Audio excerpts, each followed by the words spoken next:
Hello there YouTube, it's your Bobby3, back with another kicking action figure review. Today we're doing our third Spawn Universe review ever. It is the McFarlane Toys Spawn Haunt figure. Yeah, Haunt is an Image comic character created by, I think it was Todd McFarlane, Robert Kirkman, Greg Capullo.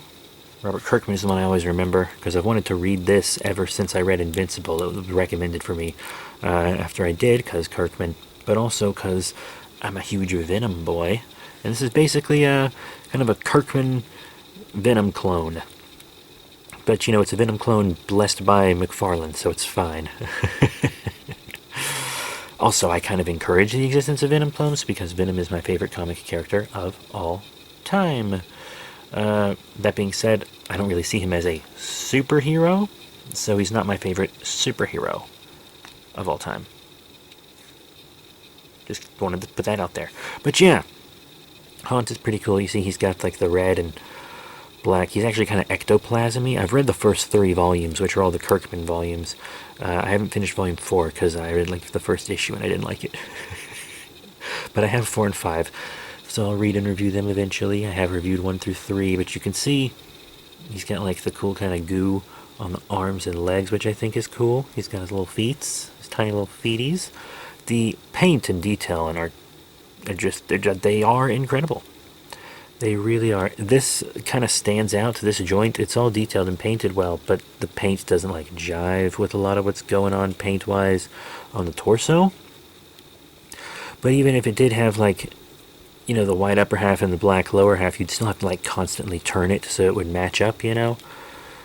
So I can live with it just so I don't have to turn it all the damn time.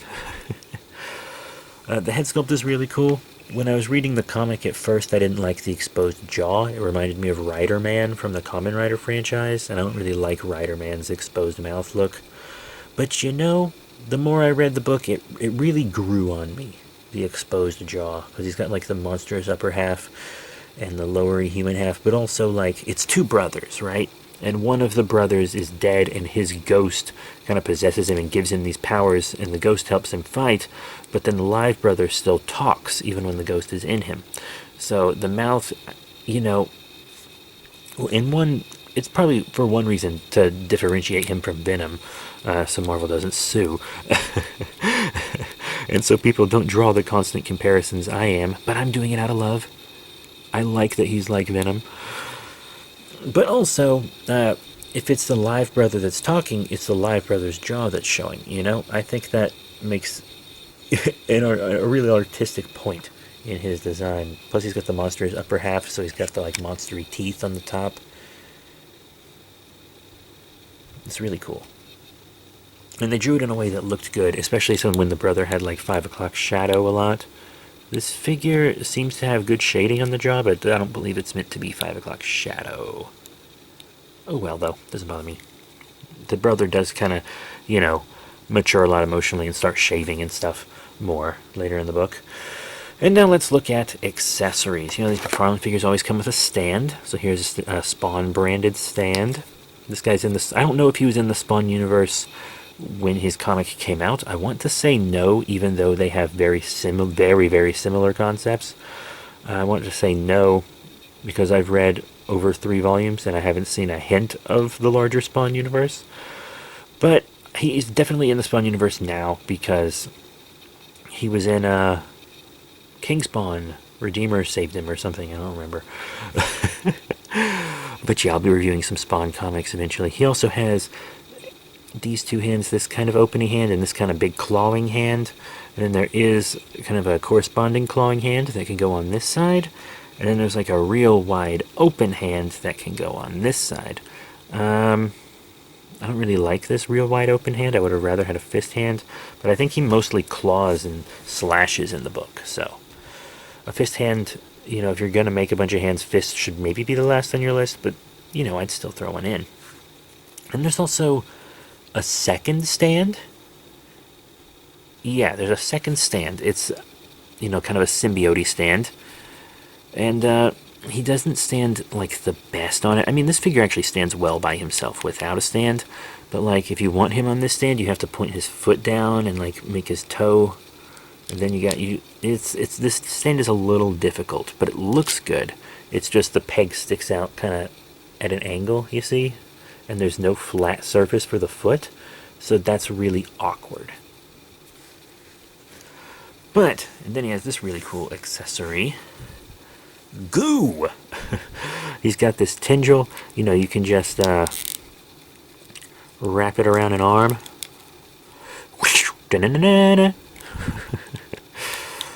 Ah, pretty cool. Swinging around. Very awesome. I really like Haunt, you guys. I'm a big Haunt volumes 1 through 3 fan. I'm a big Kirkman Haunt fan. But yeah, now let's get to Articulation. The head could go back farther, to be completely honest. But it comes down enough. Side to side is good. He has a little bit of a wobble there. You know, this is the joint we talked about earlier. In and out, forward and back, bicep swivel, a double elbow bend, forward and back on the wrists, and a rotation on the top and bottom there. And you've got all this movement in the waist and torso. Torso's a little tighter than the waist though. In and out, forward and back on the legs. You know, you still have the rubber cover for his bodacious bussy. So, you know, he can go back a little further than if that was hard plastic, like on a Marvel Legend or something, you know. You get the in and out. Slight, you know, articulation there. Double knee bend. And then you have rotation right there on the top of the foot. Up and down. An ankle pivot, and toe beans. Plus he's got pegals on both the feet. Very cool, very ace. I really like the look of this figure. He moves pretty much exactly like I expected, except I thought his head would go back a little farther. Not my favorite, but that's the only complaint I have articulation-wise. So now let's get into size comparisons. Alright, so I don't have many Spawn figures. This is my third Spawn figure, actually. Well, I got him at the same time as Violator. But it's the third one I'm reviewing. So, I'm only going to have 2 Spawn figures to show you, but then I'm going to show you some other relevant stuff, okay? So first up, I got to show him to the big boy. Spawn himself. This is the deluxe Spawn with the throne from McFarlane Toys. I have reviewed him if you want to check that out. Very cool. I think they scale absolutely perfectly together. Next up is actually a Spawn Mega Fig, and it is the Violator. So that's about how tall he is when he's foot by foot with the Violator. Yeah, Violator is so much larger than him, but what did you expect? It's a Mega Fig. It's the Violator. Come on, guys. But yeah, so he scales well with his own line, which is what matters. But now that we know he scales well with Spawn figures, I want to show him with a couple other figures from McFarlane Toys specifically. So first up, I'm actually going to show him with a figure that I haven't reviewed yet, but I think it's the very next thing I'm going to review. I wanted to review Haunt first, so that I could show Haunt and size comparisons in this guy's review, but I figure I might as well show him, because I usually don't show stuff in size comparisons if I haven't reviewed it, but I'm going to do that today. So here he is with the McFarlane Toys Doom Eternal Doom Slayer Ember Skin. So, you know, he's a demon slayer. He slays demons. So I feel like if there was ever like a Spawn Doom crossover or something, like Spawn, like maybe Doom Guy was coming out of hell trying to get back to his own dimension, but he accidentally ends up in like the Image Comics Spawn universe dimension. You know, I feel like Spawn and Haunt would both be on his kill list. You know what I mean? So I think they're really cool together. I'm actually going to display my Doom Guy with my Spawn figures. So I'm very happy that they look great together. Now I want to show them with a DC figure from McFarlane. I have been reviewing a lot of DC from McFarlane, and this one's pretty relevant because it's kind of an undeadish character.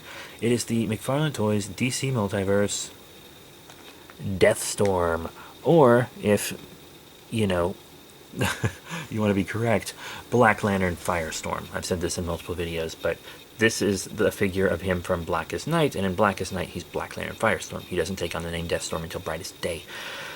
But whatever, it's less I gotta put in a video title, right? Anyways, I do like to just point that out so I can keep my nerd card. But, yeah, so another kind of undeady comic booky guy. Pretty cool. I think they scale excellently together. So yeah, he's really just going to scale with McFarlane Toys as like 7-inchy figures. And that's really great. So I just have one more thing I want to compare him to. I want to compare him with a Venom from Marvel Legends because, I mean, I gotta, right? Come on, I gotta. But it's maybe not the Venom you're expecting. It's a Build-A-Figure. This is the Build-A-Figure Hasbro Marvel Legends Space Venom. So this is actually Agent Venom after his upgrade, post Guardians of the Galaxy. Ooh. There we go. That's pretty cool, because this is a bigger, bulkier Venom. I really like it. I think they look good together as well. Obviously, McFarlane's detail exceeds Marvel Legends even now. This is a bit of an older Marvel Legend. Not too old, but still. But McFarlane Toys still exceeds it. Marvel Legends... I like McFarlane Toys more. Marvel Legends has good articulation and stuff, and they pump out a lot of figures, but I like McFarlane more now. I didn't used to, but McFarlane's grown on me a lot. So, what are my final thoughts on the Spawn Haunt from McFarlane Toys? It's really good.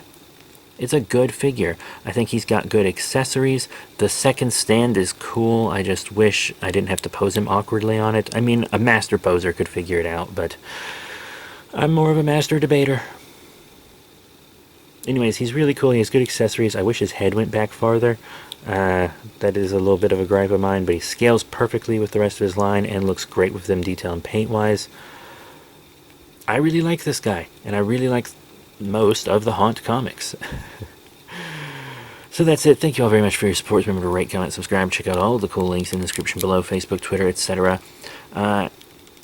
When this goes up, I'll have already reviewed and posted the first 3 volumes of Haunt, and I've also reviewed both those Spawn figures, the Venom figure and the Deathstorm figure that you just saw. Those have all been reviewed as well, and I think my very next review should be the Doom Guy. And I will also be reviewing the last 2 volumes of Haunt and a bunch of Spawn comics and Spawn Universe stuff, as well as a lot more Image Comics stuff in the future. So if you want to see all that, be sure to hit that notification bell after you subscribe, and I'll see you all next time. Bye for now.